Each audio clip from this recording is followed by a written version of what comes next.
Well, hello again, everybody, and welcome to another In Conversation with Steve Blomer. And today we're going to discuss a question.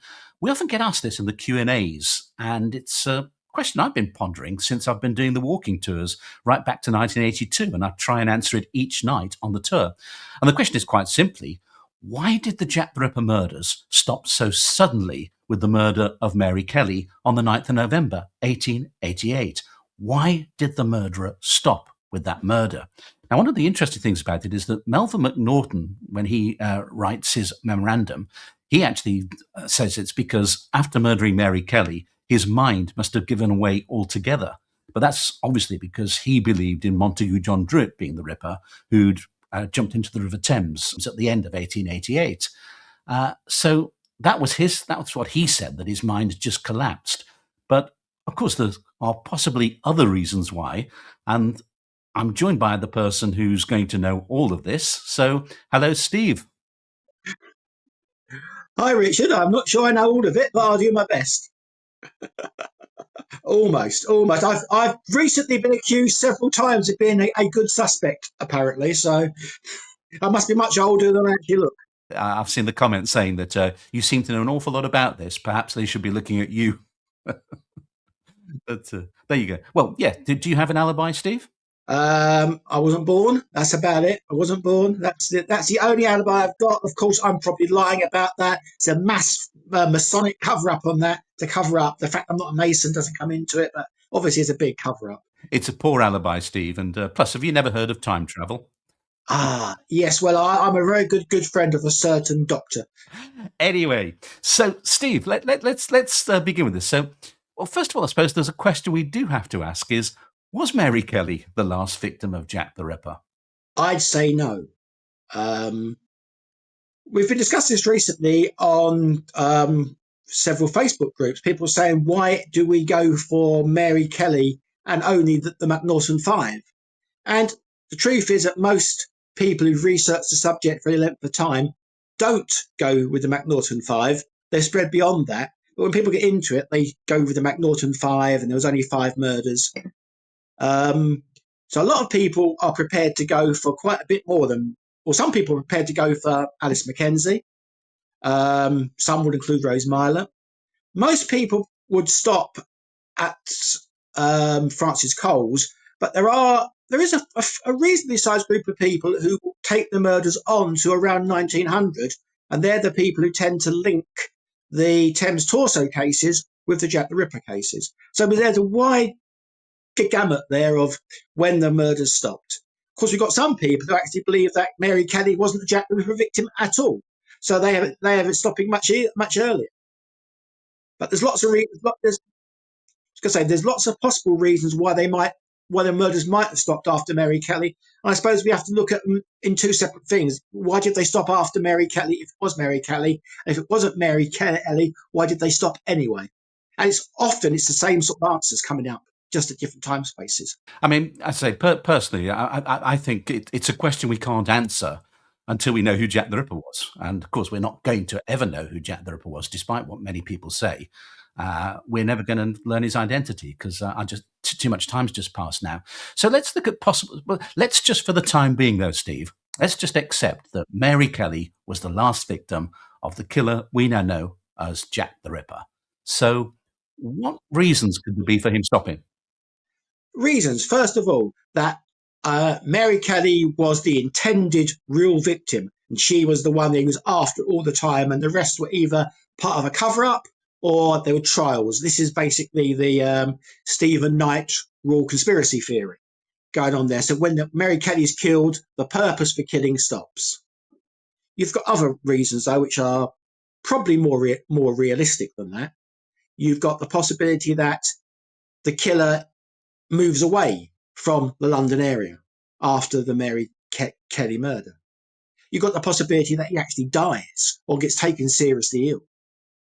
Then there's a possibility that he could be arrested for some other crime unrelated and be locked away.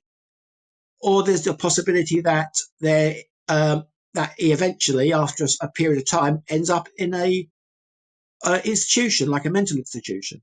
There's all possibilities.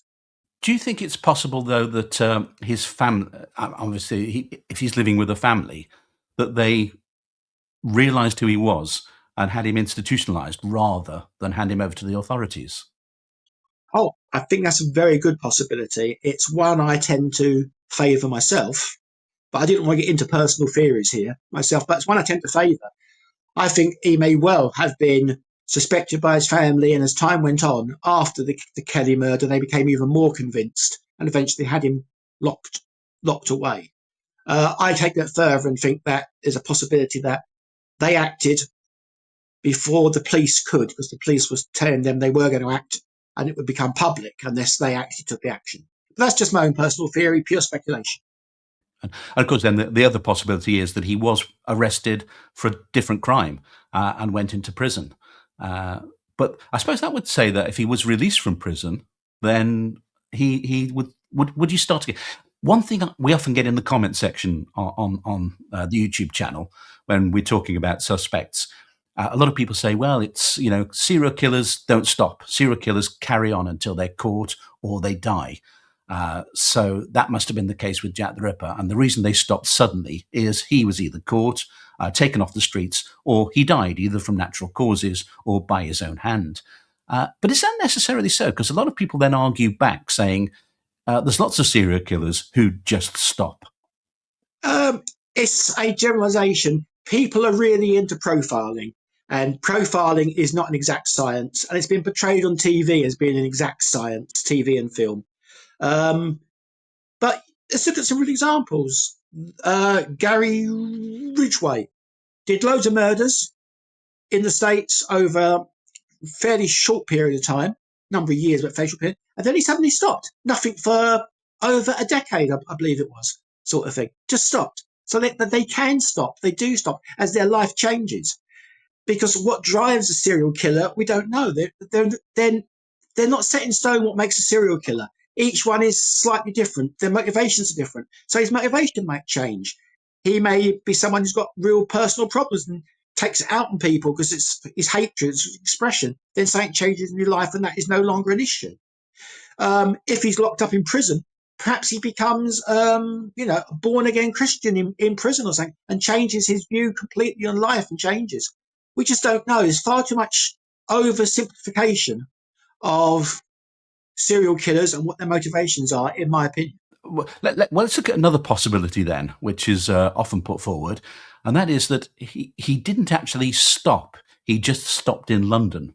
So he went somewhere else and continued murdering somewhere else. Would you say that was a possibility? It's obviously a possibility, but it's finding murders that are similar elsewhere. Um, there's none really in the UK that match. Overseas, people trying and link the one in New York, old Shakespeare, with it, but it doesn't really fit. Um, and then they try and link some prostitute murders apparently in Nicaragua around the same sort of time, etc. But none of them have got any details. None of them really fit. And to say it's the same hand, it's just speculation. So yes, he could have moved away, quite happily moved away, but there's no way we'd ever know. Yeah, I think that's one interesting thing actually, because when you read sort of international newspapers, you often find that when a murder takes place in the 1890s, early 1900s, one of the first things the local press does is try to link it to Jack the Ripper. He's almost become like the benchmark for repeat killers. Obviously, the term serial killer wasn't in use at the time, but the benchmark for repeat killers. And when you look at those cases where they said, "Oh, Jack the Ripper's moved here, Jack the Ripper's here," you look at the scale, and it's never exactly like the Jack the Ripper murders. No, the thing we must remember is that it sold newspapers, no matter where you were in the world. If you said Jack the Ripper's possibly here, it's going to sell newspapers. And that's what the newspaper industry was about. It's still the same now. They put stories in they know aren't true just to sell papers. So they put in speculation just to sell papers. We see it today all the time. You look at any online newspaper story today, and there's stories about possible tax increases on pensioners and everything else. And it's clickbait. It's the same then. It sells. It sells editions. So if you've got a murder in your area and you're trying to sell your paper, you try and link it to Jack the Ripper. That's what happened with the Yorkshire Ripper to start off with. They tried to link it, linking it in to that there. The Yorkshire Ripper was a completely different situation and grew into its own serial killer, basically. Yeah, I've always been. I say that's always one aspect of it that intrigued me. The possibility he has gone somewhere else. I, uh, I can't remember who it was that said it. I think it was Northcliffe, but it was certainly one of the newspaper tycoons of the era who made the observation: "Get me a murder a day." Oh, yeah. And going back here to Sutcliffe again for a moment, if you look at the gaps between his murders, there's getting close to a year or so between quite a few of those murders. There are big gaps in some of his murders. Some are very close together, only a few weeks apart. Some are very far apart.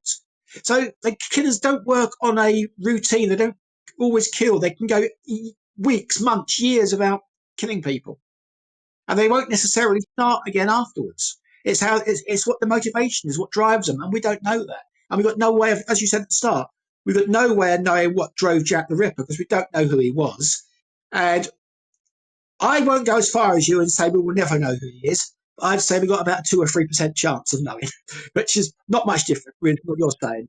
2 to 3% possibly. You're a glass half full sort of person, then, Steve. A glass half full sort of person. Yeah, I'm an optimist on that front. I think we might get something, but I don't think it would ever be accepted by the vast majority of people. So there we are. One of the things that's always intrigued me is that you were talking about how criminal profiling is the sexy drama way of hunting down serial killers. My understanding is a lot of criminal profiling has been based on, or at least initial criminal profiling, is based on interviews done with actual serial killers. It is. So basically, the information you've got is the information they've provided, which, whether that's accurate or not, whether it's honest or not, whether they're just winding you up and telling you things, because quite a few of these people have been quite intelligent, like Ted Bundy and some of the others. So they're telling you stuff.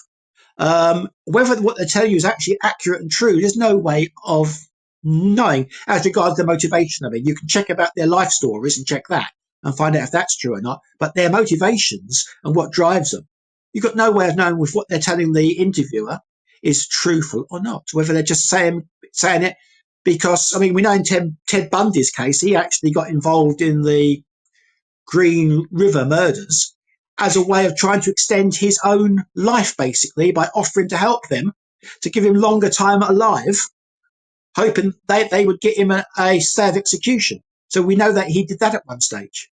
So those are different motivations. So although he's helping the police on the Gary Ridgway case, what's his motivation for helping? Is it genuinely trying to solve the crime and give them the truth, or is it just for his own interests, his own self-interest?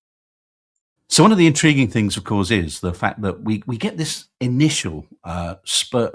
I can't think of a better word for it, but an initial spurt of murders. So you get Mary Nichols, well, you get Martha Tabram, who I personally do believe was a victim of the killer we know as Jack the Ripper. So if you say Martha Tabram, Mary Nichols, Annie Chapman, and then there's a gap through September till the 30th of September. What do you think happened during that period? Do you think it was just too dangerous for him to be to try and kill in the area? Well, if we're just going from the gap between, which gap we talked about, the gap between Chapman and the double event. Between Annie Chap and the double event, yeah. Yeah, it's only a couple of weeks, Richard. I mean, we can't think maybe that initial surge, which was driving him, has passed. Maybe the opportunity didn't avail itself. It's only a couple of weeks, isn't it? Really, it's only about 2.5 to 3 weeks. Yeah. 3 week basically. It's a 3 week gap. If we look at the gap between Tabram and Nichols, that's a fair gap as well. That's in the same sort of region. It's just a short gap between Nichols and Chapman, which is only a week basically. So it may just be that the Chapman one was the one which is actually the one that's out. What's more interesting, of course, is the gap after the double event. That's what I was coming to, the October. Yeah. Lots of reasons given for this. possibilities, speculation. He moved away. He was outside of London for a period of time. He got injured and got hurt. That tends to go back to people suggesting that he may have cut himself in the Eddowes murder. The bit of apron was cut off may have been to staunch a cut. Perhaps he got infected and he may not have been able to actually physically do it. There's also the possibility that we know that the police carried out very intensive door-to-door inquiries, and it may be they got too close to him. Maybe they actually spoke to him during that period and he just backed off for a bit. We know, again, going back to Sutcliffe, we know he was interviewed 9 times.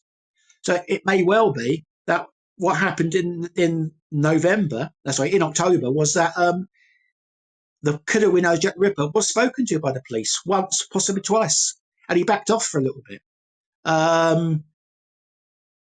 There are those, of course, who argue that the Kelly case is completely separate from the others, and that was a political motivation. Therefore, the gap doesn't matter because it stops with Eddowes in those cases. So many options, so many possibilities, as always, Richard. Of course, if there is that, you could also argue that the gap's taking place because maybe, just maybe, he was somebody who came into London for a period of time and then left London and then came back, and that's when they start again. Yeah, that tends to go with those who suggest a merchant sailor. It could be, that would also fit in, of course, with, I hate to say it, Maybrick, who was based up in Liverpool. So he might come down to London occasionally to do stuff.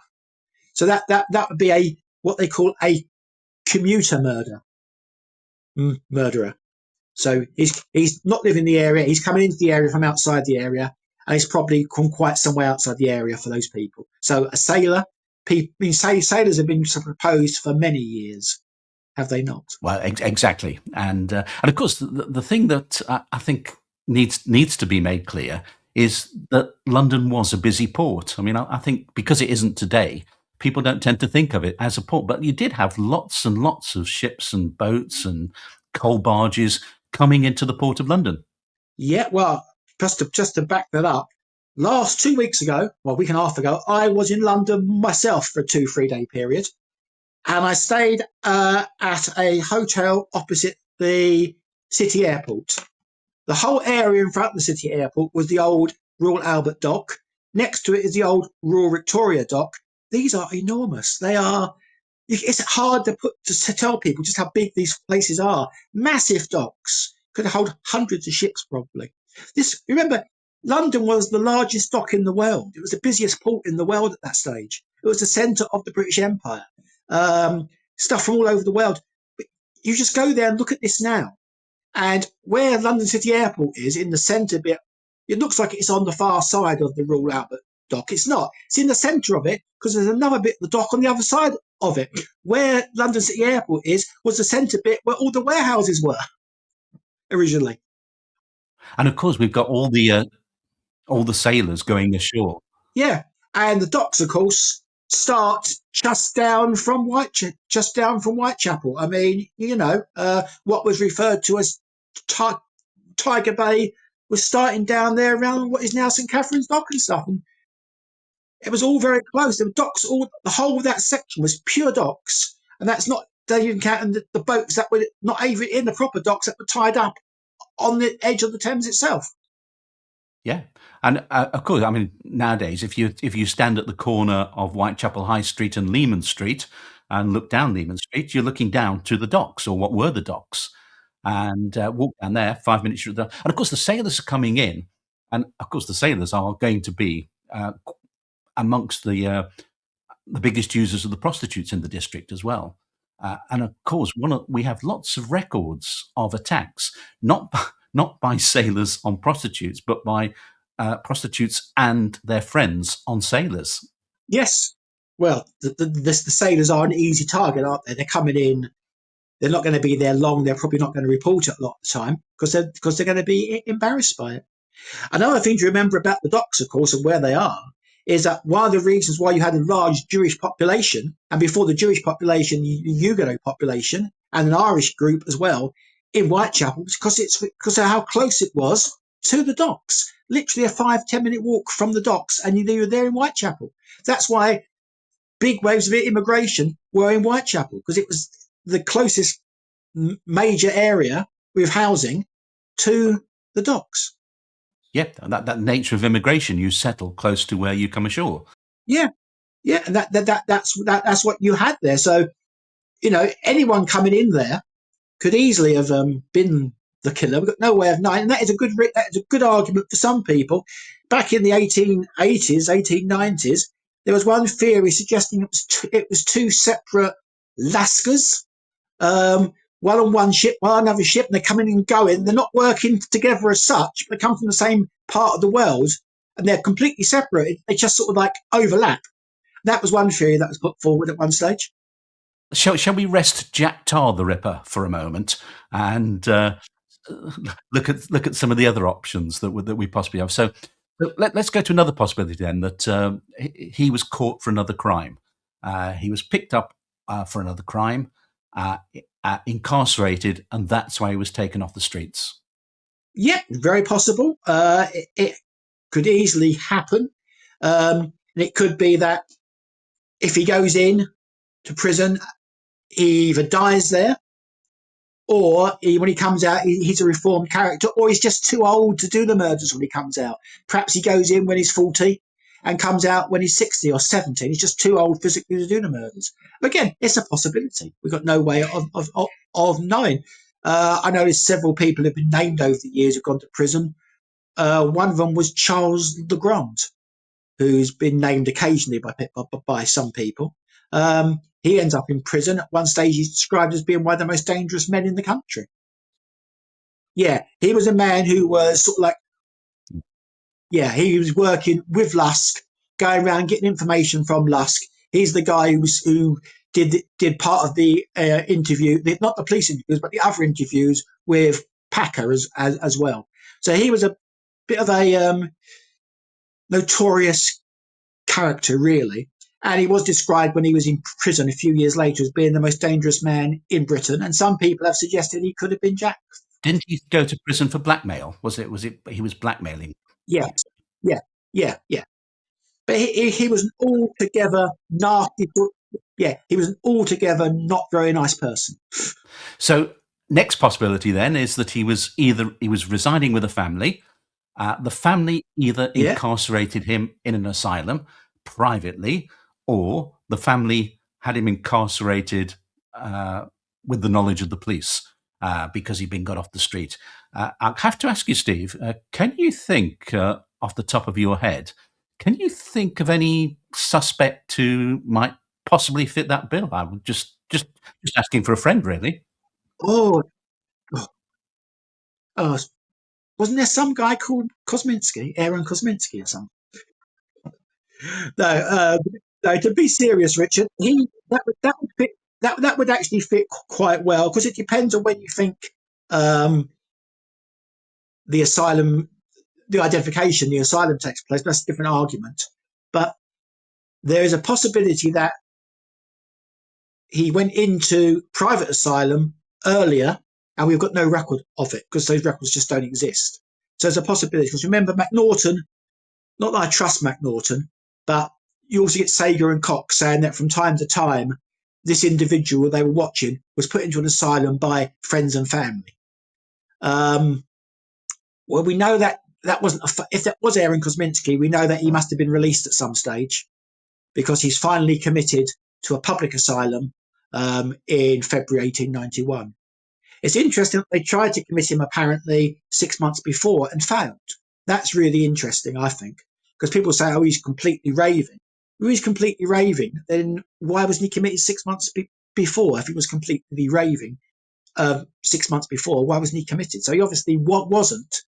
And of course, those of us who are of the persuasion that Anderson's suspect could be involved in the murders, we actually think that some of us are inclined to believe that earlier visit to the workhouse where he's supposed to be checked for insanity actually is just a cover for an identification to take place. But again, it's just pure speculation. So with Kosminski, one of the arguments people often make against Kosminski is that because he was so mentally unstable, so mentally ill, there was absolutely no way he would be able in 1888 to cajole these women to going into these dark places with him. He just wouldn't be the sort of person or client they would go with. But of course, that's thinking about Kosminski in 1891, isn't it, that they're thinking of? What? We've got no records of him prior to December 1889. We're not even completely sure of when he actually arrived in the country. We're early 1880s. We know when his brother Wolf arrived. He probably arrived at the same time, but we can't be sure.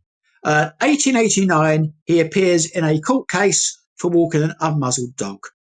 There's a few press reports of this, but they're based on two stories. There's one carried in the city press, which reads as if the journalist was actually there, and it appears to be part verbatim. Now, there are certain people who argue, oh, it's not verbatim at all, it's just written as if it is. Fair enough, people want to argue that, they're welcome to, but then we have to apply the same criteria to every other court report where it's given verbatim. And we say we can't take that as being a verbatim report because it might just be the journalist writing it. The other report appears quite a few papers, but mainly in Lloyd's Weekly News. And it says that his brother spoke for him. But what it appears, according to the city press, is that his brother, because there was some question about whether he'd given a false name or not. And I think the problem is here was the thing between Abrahams and Kosminski. And it was different for him because he wasn't a witness. He was a suspect being tried for walking an unmuzzled dog.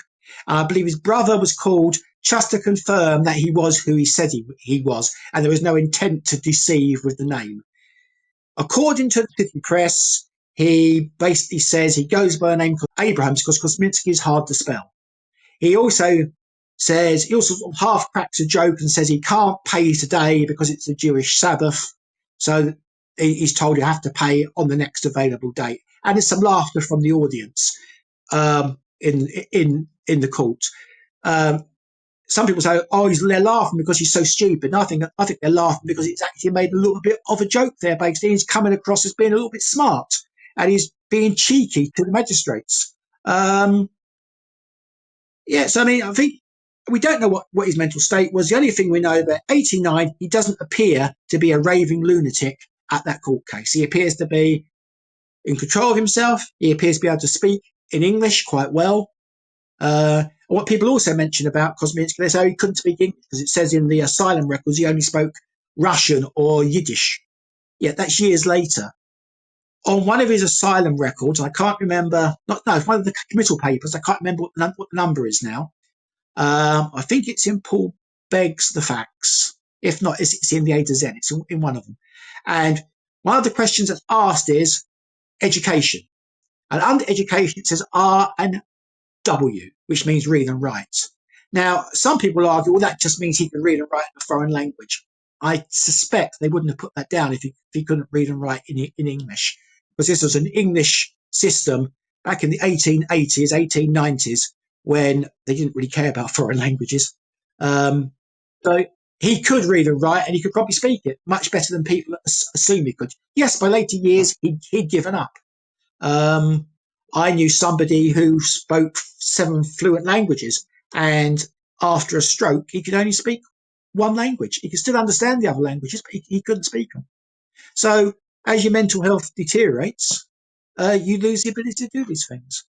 And of course, we're told he wouldn't speak in anything other than Yiddish or Russian or German. It seems to vary which year it's done. But it doesn't say he couldn't understand it, just that he wouldn't speak in anything else. There's a difference between not understanding and not being prepared to communicate. So the possibilities we've come up with so far are that he went somewhere else. Yeah. He stopped killing altogether. Yeah. He was put into a lunatic asylum. He maybe went to prison for another offence. Yeah. He died, possibly by his own hand or possibly from natural causes. Yeah. Do you think there's also a possibility or a chance that he himself might have been murdered? That's been suggested by some people. There are some people I've heard it suggested by some people, some of whom I respect quite well, that in fact he was singled out by the East End gangsters, as existed then, and they took care of him because he was damaging business, basically. There's no evidence for that at all, but it's as good a theory as a lot that are out there. It's certainly better than some theories that have been proposed recently. Yeah, I mean, what I find interesting is that towards the end of the 19th century, as the slum clearances are going on in the East End of London, so they're knocking down buildings, they start to find skeletons underneath buildings. There's one in the Whitechapel Road, Flower and Dean Street in 1892. They found several skeletons. Whether they were actual murders or not was never established. But like you say, people like, I mean, people like the Dorset Street landlords who were, I mean, so many of the lodging houses in Dorset Street, for example, were brothels in all but name. So many of those, obviously, yeah, he's damaging their trade. Yeah, He's bringing a lot of attention to the area that they just don't want in the area. yeah, And we do know that several people who were accused of being the murderer, the mob, if it hadn't been for the police, the mob would have lynched them. They would have been torn to pieces. oh yeah, So I think it might, there is a possibility that the gangsters got him. yeah. That's a real possibility. Again, there's lots of possibilities, and of course, there's the other one I touched on earlier. There are people who believe that the whole Ripper thing was a Fenian conspiracy. These women were just targeted, and in fact, when Mary back to Mary Kelly, when she was apparently killed, the conspiracy was actually over. But people don't seem to be prepared to put that theory in writing. It's hinted at by a few people, but it's never actually put in writing by anyone. Which is, I'd love to see it put in writing because I'd love to be able to challenge the actual ideas. But when they don't put it in writing, it's very hard to look at it and see if you can challenge it or not. I've got a vague memory, and again, this is a vague memory, and my memory isn't what it was, Steve. So, but when Edwin Baxter, the coroner, he actually did either an interview or at some stage suggested that there might be a Fenian involvement behind the murders, because of course there was a large Irish contingent, a large Irish community in the East End of London. Yeah, the Fenians have been suggested being involved for almost as long as the murders took place. There's been people suggesting there might be a link. There doesn't appear to be any solid links. But again, there's no solid links for most things. It's another theory. It's one of those that hasn't really been taken full length. That anyone's sat down and written a real piece of work on that in any depth, so we can look at it and see if it holds up or not. But there certainly is people named in the special branch files where it says this Irish guy is a man of interest. It's said he was involved in the Jack the Ripper murders. Of course, I would argue what it's doing there is just reporting hearsay. It is said that he was involved. That is just hearsay as far as I'm concerned. Other people argue that's not hearsay, that's actually reporting a fact. But it's how you interpret it. Well, I think the police, any name that's put forward, the police have got a duty to investigate the name and to look into that person. Oh yeah, I'm pretty sure. I'm pretty sure, despite what some people claim, I'm pretty sure that most people were actually looked at. Anyone who was connected with the crimes, I'm sure, was actually looked at. Okay, so in closing, then, Steve, shall we go with just a quick summary of the possible things that happened to Jack the Ripper? He died. He moved away, either outside of London or more likely overseas. He was locked up in a prison and either died there or changed or got too old when he came out. He was committed to an asylum by his family, possibly, or he was committed to an asylum by the authorities separately. Or perhaps both were actually linked in together. Or maybe he just stopped. This is the bit. Some serial killers do just stop. And maybe he just stopped. Maybe his life changed. And whatever had been the driving motivation for him to commit these murders went away, so he didn't have to do it anymore. That's another possibility. And that, I think, Richard, is where we stop. Yeah, because I think we've given people food for thought. I've certainly got lots of food for thought there. And again, if we can just stress here, Steve, that obviously this is our opinion. This is what we think. Yeah. But obviously, just like everyone else, we're conjecture, we're speculation. So I just think we should, at every video now, urge people to go back to the sources and do their own research, read their own accounts, go back to the British Newspaper Archive and do your own research. Yeah. And if you can't afford the British Newspaper Archive, there's a good selection on Casebook, and there's an even bigger selection, although it's not been transcribed, on JTR forums. The Casebook one is good, that it's all been transcribed in the past. So all these press stories are are transcribed. They're all in one section. On JTR forums, it's more scattered around and they're not transcribed. You've got images of the actual press items. You've got to read them yourself and transcribe them yourself. But if you can't afford the British Newspaper Archive, let's be fair, it's not a cheap activity these days. If you can't afford it, it's freely. A lot of it is freely available on either Casebook or JTR forums. Yeah, and of course the other page where things obviously they're not all on there, but certainly where they're discussed an awful lot is the Facebook page, Jack the Ripper Facebook page. Yeah. Yeah, I mean, we get lots of stuff on there all the time, lots of good stuff. We get lots of good image based stuff with press stories and photographs of locations and things. So, yeah, people should really want to come and look at it.